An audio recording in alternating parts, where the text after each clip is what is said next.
the key highlights of 2010, see how the year went, as we announced yesterday, or this morning, really. And then we will open up the floor to questions. So we'll start with the Q&A period, which will take as long as you wish. And we'll try and answer your questions, obviously.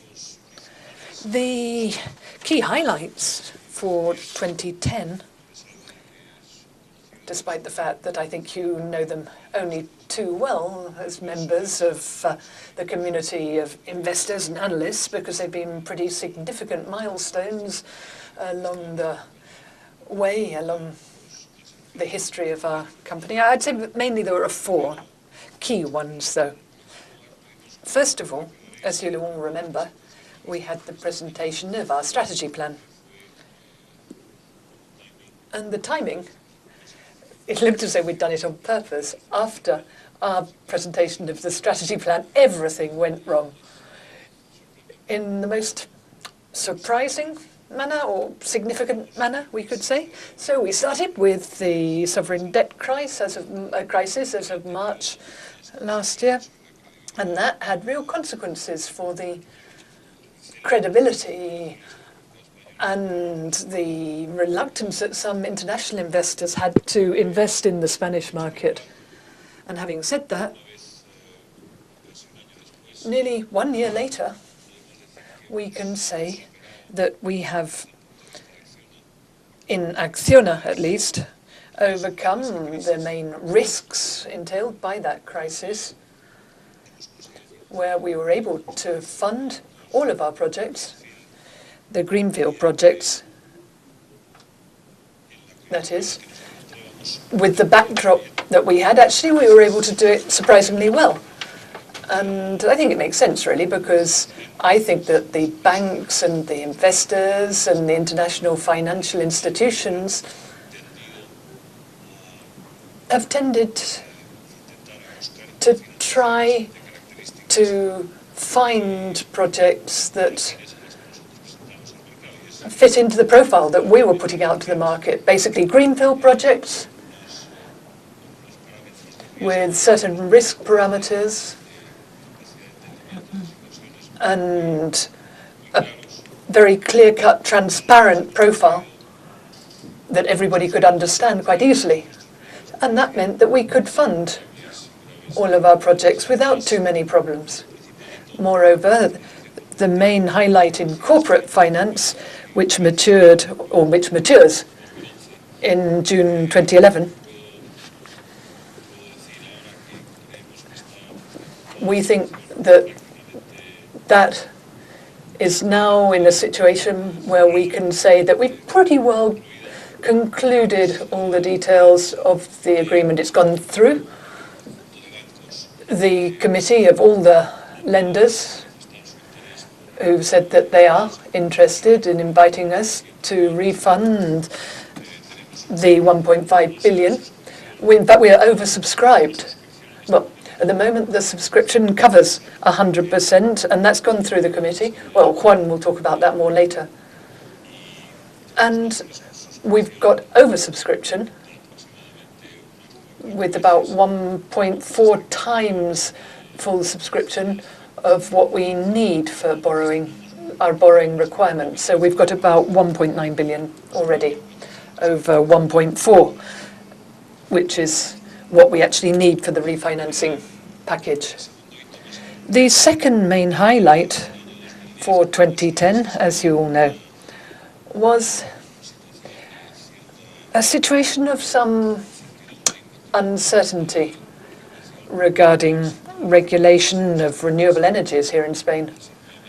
For 9 months, we were in negotiations and discussions, and there was uncertainty hovering over what kind of regulation we were going to have for renewables here in Spain, above all with respect to the prevailing legislation.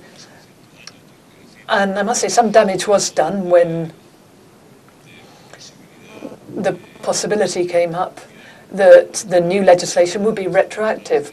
But however, given the circumstances, it could be thought that it made sense for the industry to make certain temporary sacrifices in order to be able to solve the situation into which we had got. But it did mean that this year there was a situation of,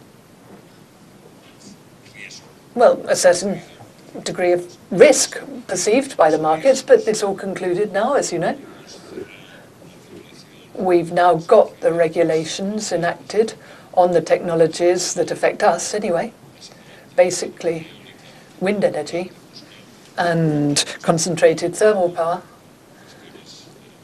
Of course, there are some legal matters that still need to be totally tied up, above all for the PV. But it doesn't going to impact our generation portfolio at all, or our power portfolio in general.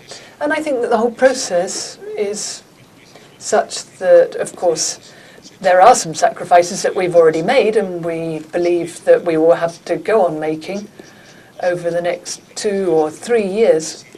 Nonetheless, we do at least now have greater legal certainty now, because with the new regulations, which gives a special treatment under Article, what is it, 43? Article, well, one of the articles, anyway, that refers to the stability of future regulations. I think we've sacrificed a bit of money in exchange for future legal certainty. And I think that is important.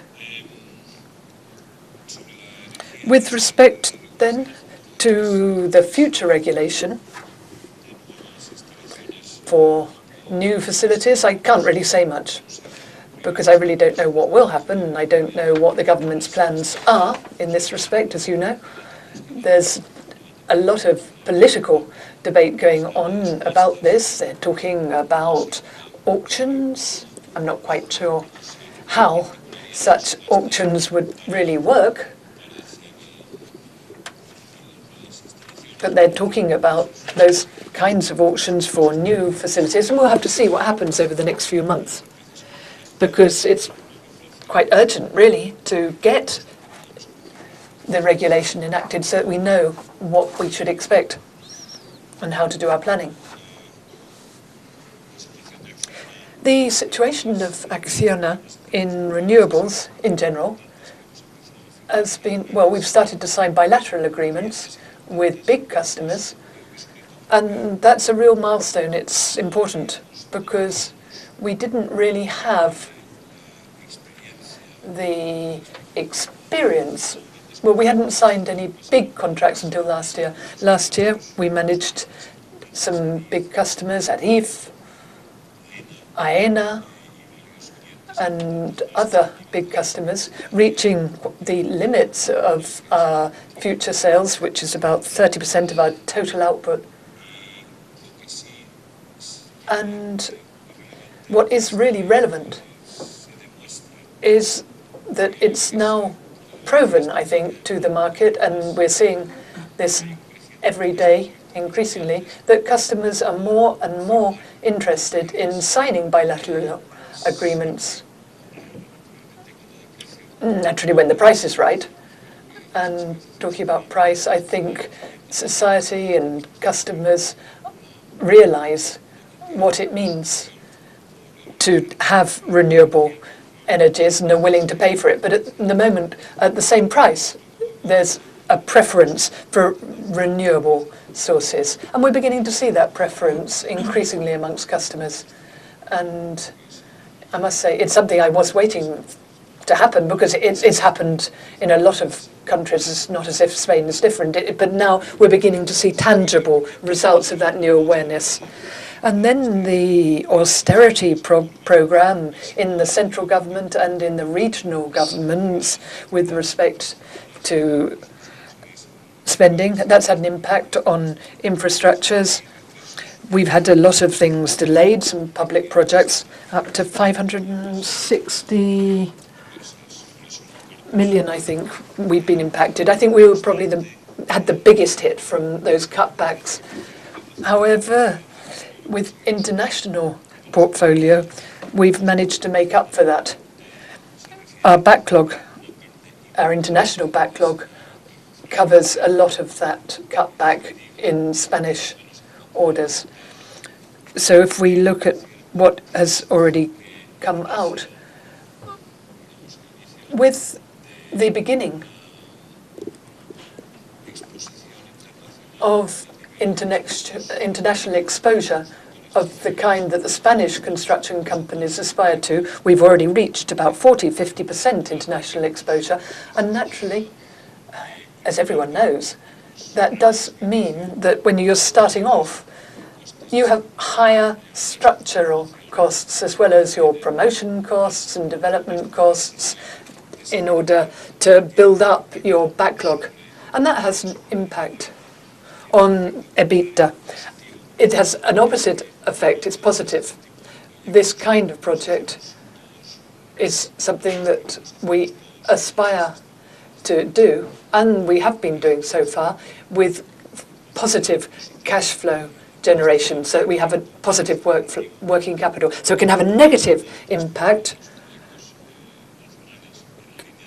on the EBITDA line compared to the domestic projects, but it's positive when you get to pre-tax profit because we have fewer financial costs associated to those projects. So those things counterbalance one another until we manage to build up portfolios which are focused in countries where we have sufficient volume and scale to be able to absorb the overhead costs entailed in these projects, just as we would on our own domestic market here in Spain.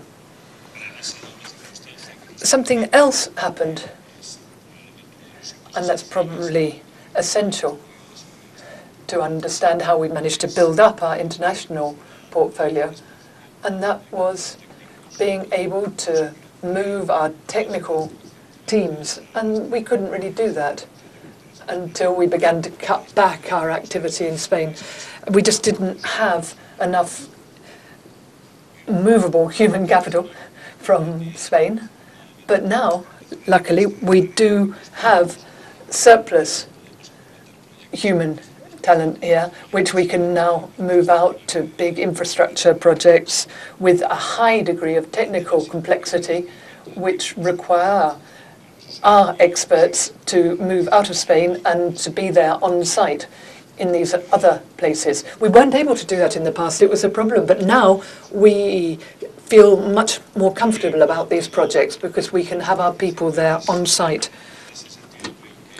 And really, I think that the performance over the next few months or years in infrastructures in Spain with public-private partnerships, it looks quite positive, and tenders are already being opened for big civil works done under public-private partnerships. What about electricity prices? Well, what can I tell you that you don't know? You know that we have the lowest pool prices in Europe in the first quarter of the year. It was especially serious. The first 4 or 5 months were especially serious for us, that is. If we compare against our forecasts, we were matching at prices of 20 or even 0 as demand went down, along with a lot of supply because of all the hydro and all the wind energy that was available. So there were a whole lot of circumstances that came together, and they meant that electricity prices in the first half of the year were extremely low. There has been some recovery in the second half, which has covered part of the shortfall generated, not a tariff shortfall, but a price shortfall. And we have to keep that clear, because the difference is important, and I don't want anyone to get confused about it. But there was a shortfall against our budget, because the prices were lower than we'd projected. But that was covered, that shortfall was covered in the second half of the year. I think you've probably already seen the numbers. You've already seen the numbers. And as you can see here, we've got 67% of the EBITDA already covered for power in the year, for energy. I think these figures explain themselves. 3.9 down in sales, EBITDA 16.1 up, and our bottom line, you can see 5.9.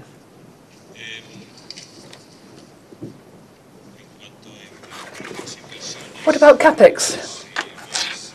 Well, if you look at our investments, we're mainly focusing on energy. We've been more selective in our capital expenditure, which has led us, and our lenders as well, we're all being more selective, aren't we? But it's meant that we've been able to cut down 28% against the CapEx from the previous year. We've invested nearly all of our CapEx in nuclear and core, in core activities of the group, not nuclear, but core activities of the group in our core business. And if you look at the net product figures, 115 million in real estate. And I must say, I was surprised that despite the situation in the real estate market, there was a market. There were still buyers and sellers, at least for rental buildings. The prices we considered to be reasonable. We could sell what we needed to sell, and the prices seemed to be okay. And here we should mention a couple of exceptional investments in Transmediterranea for 2 new vessels. Perhaps the most interesting matter is debt. That's probably what you're interested in. There was a reduction of 9% in our total net debt. That was mainly because of 4 key factors. Later on, we'll give you all the details and the breakdown of all the different elements that have improved our net debt. An improvement in working capital, which is based on 2 reasons. One has to do with collecting the tax rebate that we got in December. And as I said, we had a better working capital because of the bigger international portfolio. We put assets up for sale. And I can tell you now, obviously, I can't go into too much detail about the exact situation of the sales process, but it is satisfactory. All the assets that we've put up for sale, as available for sale, they're booked as AFS, they are moving forward, and we think that we will be able to sell them during the year without too much difficulty. It seems that people are interested, and in some cases we've gone quite far with negotiations, such as with the car parks. There we're in a very favourable situation, and talks have gone a long way, I'd say, and the due diligence is underway. We've also got lower capex, lower investment, as you saw, and that has an impact, obviously, on net debt, which is positive. And there's been a change in the consolidation criteria for one single concession so that it's standardized, so that we have uniform accounting. So those are the 4 factors that have led us to the net debt situation that we're in, 6.58 billion. Am I right in saying that? Yes, that's right. And what's special about this figure is that if we started with the hypothesis of taking the debt as non-recourse debt, if we applied, we've got 8.2112 at the end of the year, million, and we'd have to take away all the treasury and similar assets. If we applied that treasury to the recourse debt and applied or if to the non-recourse, we subtracted that 1.5 billion, which will become non-recourse in the next few months, then we'd be talking about a debt with recourse compared to total debt of about 10% or less. So our debt, our recourse debt, and this is all theoretical, of course, don't take it as given, it's an hypothesis, but situation we think is very, very reasonable, very comfortable. There's not much more I can say about that, because I think you've got all the figures and you can work them out for yourselves. We've sold off real estate, and that fits in with what I was saying before. In our real estate business right now, we've sold 620 homes in 2010, and we've got 188 already pre-sold, which I know that people are always quibbling over pre-sold and sold. 15 to 20% is the discount on the price. And I must say, I was favourably surprised by that, although we've sold the best first, as always tends to happen, and the least best tends to be on the tail end, and that gets sold off later. But we're hoping that with tourism and European demand, the coastal homes, above all, which were the hardest to sell last year, will probably now start to recover as the market takes off a bit. And then finally, I briefly wanted to mention that we can confirm our business model. Our business model works, even at times of crisis. I must say that the way I see it, I don't know what the correct word is. Let's see. I feel prudent satisfaction regarding the solvency, and I'm sorry, but it's very difficult to say resilience in Spanish, so I'm going to say it in English. But if you look at the bottom line, for several reasons, you can see that there have been problems. But really, if you look at the capital adequacy that we have in Acciona's model, we've shown that at times of crisis, we can get through. And it's something that not only Acciona was wondering about, all Spaniards were wondering about what would happen. We'd had 10 years in which the economy was booming, and so we'd never really had to go through a downturn, let alone a downturn of the kind we've had to live through. But having seen what we did in the downturn, I can say that I am prudently satisfied with the robustness and with the resilience of our business model and our strategy in the company. And I think that we can affirm that, saying that a lot of the Spanish industry has proven its mettle at this time. But you can definitely say it of Acciona. This model of having three core divisions, water, infrastructure, and energy, the contribution made by one or made by another to our sales and our international penetration and the demand patterns that we see for our products and, well, our capacities, because we're selling service, so it's capacity more than products because we're selling services. But all of this, after a situation which was really serious and which could have been, I think, even worse, a lot worse, we have been able to confirm that our model works. Our model works for infrastructures. This model of concessions works, and it works very well with asset rotation. So we take on board the riskiest part of commissioning Greenfield Projects, and then in construction, pure construction, it definitely works.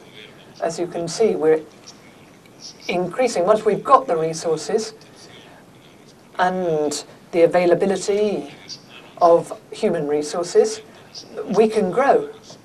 And it's not just us, it's all the other Spanish construction companies. And you can see it's quite extraordinary what we can do. And then in the power industry right now, I have to say that I am more prudently satisfied because we've proven that the renewable energies model, at times of uncertainty regarding supply of fossil fuels and uncertainty about prices, above all for those fossil fuels as well as supply, it's obvious that the renewables model is working and should be supported because it's the only supply, it's the only source that we have to ensure that we have some energy independence and can at least partially eliminate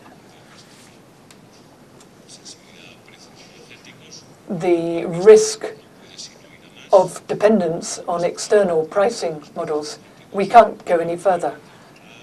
Okay, prices will go down probably from where they are now, but in the medium term, and that's how we have to see things, we can't let them go up because we know what kind of situation the world's in and the availability of resources is going down. It's getting more and more limited. I was reading an article talking about the peak prices and how much more they can go up, etc. But anyway, we've got a strategy, and it's the only strategy you can have, which is to go on increasing our installed base of renewable energies. And I will be giving you some data later, but you probably already know them. And we think that the data show that these facilities are highly profitable. They're always profitable. But when fossil fuel prices begin to get tight, then obviously automatically our returns on renewables increase. And here in the screen it's a bit complicated, but you can see that we've got an integrated business model from the time when we're developing the project, going through the engineering and construction stage. Then we're involved in the construction, then the O&M, ownership, and then the asset rotation. Naturally, in concessions, that's the model we have. In power, I'd say it's not so clear-cut like that, except in countries which aren't our strategic countries. In the strategic countries we will continue to create an integrated portfolio of assets, but in non-strategic countries we're more inclined to rotate assets, including our power assets. Later on we'll talk about what the strategic countries are. From them we've got assets in Korea, for example, and in Germany, which isn't a strategic country because our possibilities of growing more in Germany are pretty low. These assets, given the possibility of getting a good offer, could be rotated. I say could be. In general, the countries where we don't see too much upside for our business in the future. But there are other countries where we do see a fantastic upside, and that's where we're going to build up our backlog and our customer portfolios. In the countries where we're creating operations, we'll continue to be active there when we can continue to roll out projects for ourselves or for third parties. And then finally, this graph, well, don't force me to put it on. I say I don't understand. I don't expect you to either. Maybe you should explain it. But anyway, we can try to understand it. We do really. But the idea behind it is that we want to explain how we do our asset rotation in concessions. In the first years, we take an asset at IRRs, internal rates of return of about 10 project, so that leads you to asset IRRs of 12, 13. And once you've gone past the risk peak, which is really from when you start construction until when you actually commission the project, which is normally 2-3 and then 2-3 years of operation, and you see that it's satisfactory, then the expected IRR for the new possible purchasers of the project will go down, because we've already taken on a lot of the risk. So once the IRR goes down from 12-13%, well, it depends really, every project's different, but the thresholds, the minimum thresholds, is something we're very strict about. Then obviously, if you get to the day of the rotation when you dispose of the asset, you're looking at the next 20 years. So the internal rate of return in a much shorter period goes to much higher levels, closer to 15-20%, because you've taken out the risk. So that's the model. It makes sense, because we understand that our shareholders don't think that we should be holding on to assets that are only giving us an 8% return. So our objective, and really the essence of what we do and what we really have know-how, is for developing infrastructure, not so much just holding infrastructure assets on our books. So that's what we're explaining in these very complicated graphs. I hope you understand them now. And then finally, these are the countries that I was referring to. Of course, everything is fluid and changes. Countries can come onto our list and other countries might go off our list. But mainly these are our target countries. And in all of them, we think that there is upside for the future, given the capacity we have in our 3 core businesses and the contribution that they make by combining them all together and offering this wide range of services, helping social development and sustainability, which is part and parcel of our model. So the main needs that we see in the world are power, infrastructures, and water, maybe food too. And we're not in food, it's true. But of the 4 basic needs that societies have right now, infrastructure, water, and energy, quite honestly, food is the outcome of the previous 2, because you need power and water to produce food. But anyway, we think that our business focus is really pretty unlimited. And having said that, I can now give the floor to Juan. In that case, we'll go straight on to the different divisions, shall we? We're going to go through this quite fast because you've probably already seen the numbers this morning.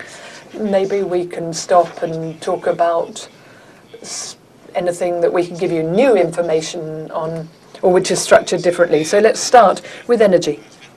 Sales were 1.49 billion euros. That's 20% increase, and EBITDA 821 million euros. That's up 30.5% more than last year.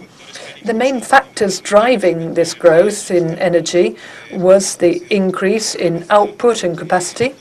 In 2010, we installed 173 new megawatts, but we also got the contribution over the entire year of 2.6 gigawatts between what we had acquired in June 2009 and what we developed internally in 2009. And so they've been in production throughout 2010. And the margin, the generation margin, went from 70%. Well, we gave you a breakdown this morning of the EBITDA for energy. 913 million euros is the EBITDA for generation, 70% margin, that is. Biofuels contributed 8 million. ACCIONA wind power, 2 million positive EBITDA. And then we had to subtract 48 million for expenses and development and Greenfield Projects construction, and then take away another 54 million for elimination for internal transactions. That's mainly the turbines that came from ACCIONA wind power used by ACCIONA Energía and other internal accounting things. So that gives us the published figure of 821 million euros for total EBITDA for the full year. If we look at the installed capacity, there 7.58 billion, of which 88% was attributable. And in December 2010, we had 739 megawatts under construction. And here we can say that 639 were wind, of which 604 were international, and 2 plants for solo concentrated thermal power. And 100% of this capacity is attributable. We're complete owners. We own it completely, all this capacity. Next year, we'll be installing another 173 megawatts, 100 for CSP in Spain. The extra megawatts account for 420 wind megawatts equivalent, because we're installing 32 new megawatts in biofuel, which are more capital intensive than wind power. And if we look at the load factor compared to last year, it's very much in line with last year, pretty well flat.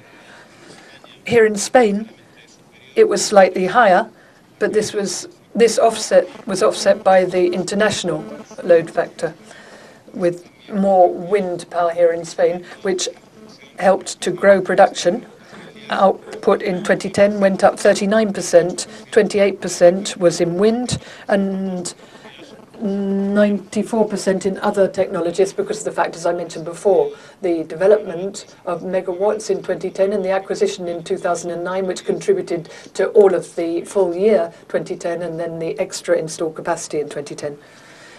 If we look at prices now, the pool price was slightly below the average for the year before, 36.7 euros per megawatt hour. But as of the second half, it was especially clear. As we said before, we've been very active in CESUR and in bilateral trading, so that quarter by quarter, we've announced the results. We've been able to sell above the average spot price in the pool each quarter. And in the last quarter, in the CESUR auctions, we placed 74% of our saleable energy here in Spain, within the pool system, that is. Moving on to the infrastructures division, sales 3.12 billion, a drop of 13.7%. EBITDA went down 5.1% against last year, but we maintained the EBITDA margin in construction. At division level, it went up to 6.5% because of the good performance we saw in our concessions portfolio in the group last year. Compared to the backlog in infrastructures, the drop in the backlog in the domestic market was 18%, and that was offset by the increase of 70% in the international backlog. So in net terms, the backlog grew 4%. And I should say that 73% of the backlog is in civil engineering works. And we also give you a breakdown of the international portfolio, going to 38% of our total.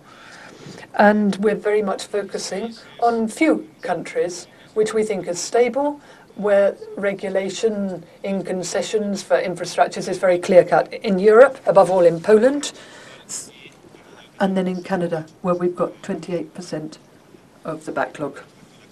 And then compared to Spain, 4.48 billion, with it's just 5% with local administration. So we work above all with the central government, and that gives us greater certainty. If you look at our concessions portfolio, they're all very young. We've got 21 concessions with an average life weighted by the size of the concession, that is by the investment in debt and capital that we have in each of them. Another 30 years of average life left. And the book value that we give you every quarter at the end of last year was 1.46 billion, of which 245 is equity, and 1.22 billion is net debt. And then our concessions, only 50% are under operation, and a lot of them are still in ramp-up. And then we've got the other 50%, which is either under construction and under operation at the same time. And if you look at the percentage, you can see Canada. That's a stable country with stable regulation, is 32% of the book value of all the concessions. So if we now look at the real estate division, the year was characterized by the destocking of the residential market and the disposal of rental assets. We knew that that had to be the focus last year. We have a drop in sales of 204 million. That reflects the sale of assets in rental and drop in EBITDA of some 20-some million euros. We do have good performance in car parks. That's been fairly resilient, and we're now fairly well advanced in negotiations of divestment of those assets. This is the performance of the destocking. It's on track. We've got the net figures. We've destocked some 566 units. We have 1,076,000 in stock by 2010. 70% is first homes or first residents, and the remaining 25% is international. We have pre-sales commitments of 188 units as of December 2010. So this is a breakdown then of the three buildings that we sold in 2010. 15 million, with a capital gain of 32 million, is very much in line with the asset appraisal. That was the independent asset appraisal in 2009.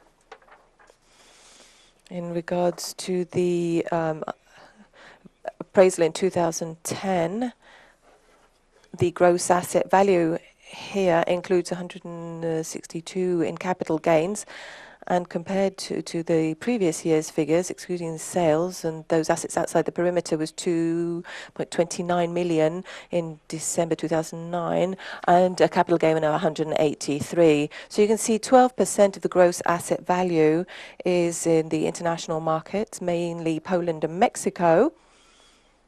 And if we break it out in asset type, almost 40% is in actual fact rental.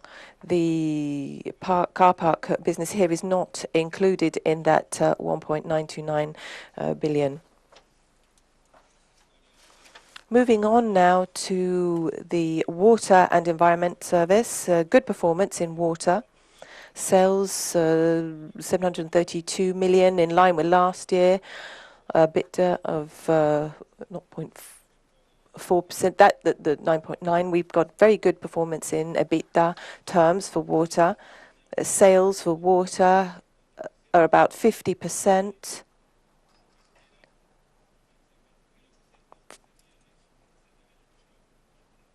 39% of the sales was international, so 13% of those sort of 4,012 million is construction, and 87% is running and maintenance of the facilities.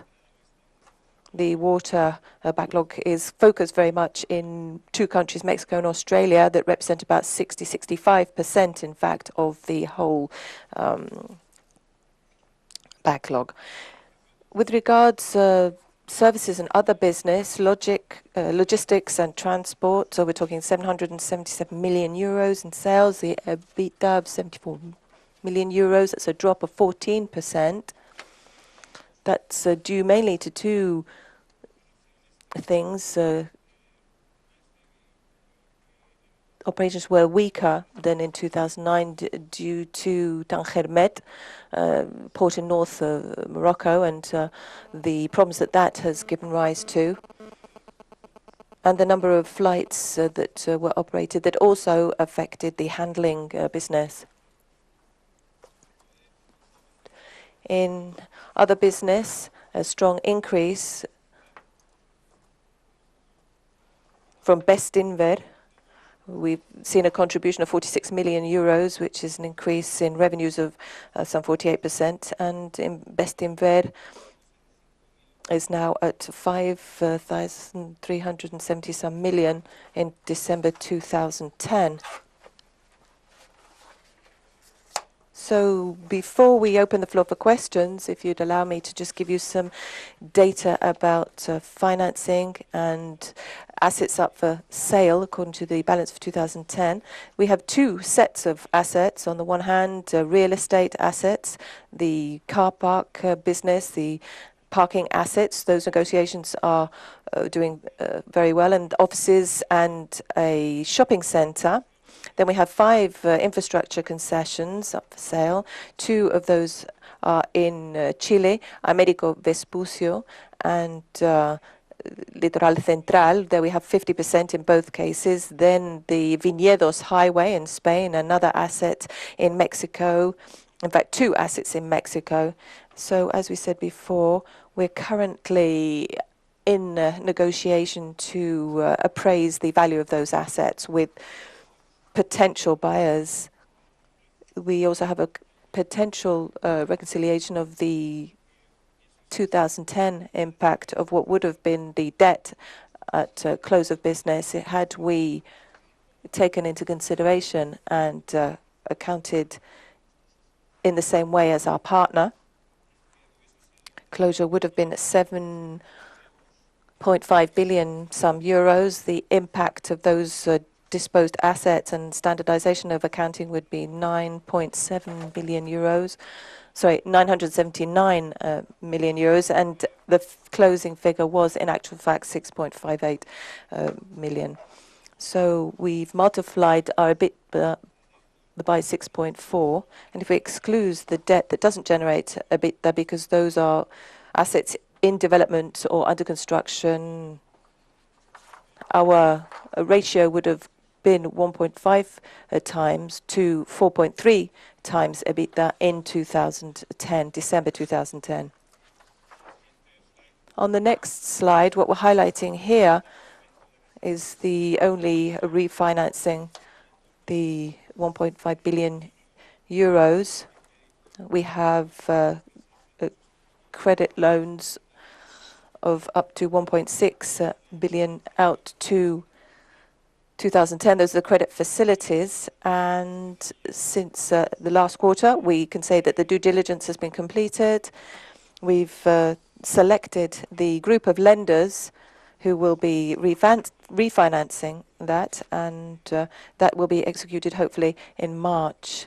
I should also highlight that of all the megawatts that were acquired by Endesa, we will, in the refinancing, be using 1,306, so we would have some 774 megawatts unleveraged using conventional hydraulic and wind in Portugal, which has given us the additional leverage capacity and will be part of the 1.5 billion refinancing.